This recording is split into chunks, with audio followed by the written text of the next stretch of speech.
বৃহত্তর পাবনায় প্রতিদিন উৎপাদিত হয় প্রায় ২.৫ লাখ লিটার দুধ। এর মধ্যে প্রায় ২ লাখ লিটার যায় মিল্ক ভিটা সহ বিভিন্ন দুগ্ধ প্রক্রিয়াজাতকারী প্রতিষ্ঠানে। বাকি দুধের বড় অংশ সরবরাহ হয় স্থানীয় ঘি কারখানায়। পাবনায় রয়েছে ১২২টি ঘি কারখানা। এর মধ্যে ফরিদপুরের ডেমরা বাজারেই রয়েছে প্রায় ২০টি। একে ঘিরে কর্মসংস্থান হয়েছে প্রায় ২,০০০ মানুষের। দুধ দিয়ে আমরা ক্রিম টানি সেই ক্রিম দিয়ে আমরা ঘি বানাই। এলাকার দুধ খুবই ভালো, এখান থেকে ভালো ক্রিম পাওয়া যায়, এই ঘিটা খুব সুন্দর হয়।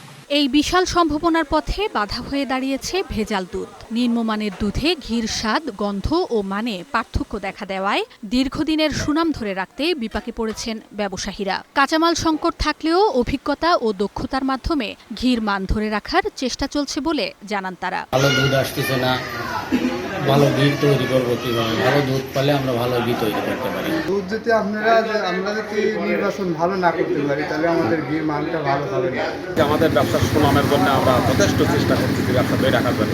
আমাদের এই ডেমরার ঘি শুধু আমাদের দেশে না, দেশের বাইরেও আমাদের ডেমরা ঘি অনেক লোকই নিয়ে যায়। ব্যবসায়ীদের পাশাপাশি ঘিয়ের মান রক্ষায় নিয়মিত তদারকি, প্রশিক্ষণ ও প্রয়োজনীয় প্রযুক্তিগত সহায়তার আশ্বাস দিয়েছে জেলা প্রাণী সম্পদ বিভাগ।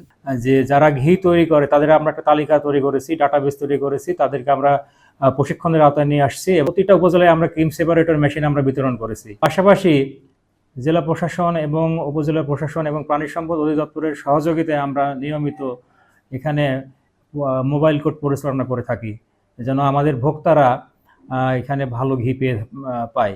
সংশ্লিষ্টরা বলছেন, ভেজাল দুধের দৌরাত্ম্য বন্ধের পাশাপাশি খামারিদের স্বল্প সুদের ঋণ ও কম দামে গোখাদ্য নিশ্চিত করা গেলে আরও সমৃদ্ধ হবে ডেমরার ঘি বাণিজ্য। বাড়তে পারে দেশীয় বাজারের পাশাপাশি আন্তর্জাতিক রপ্তানিও। Global television news desk.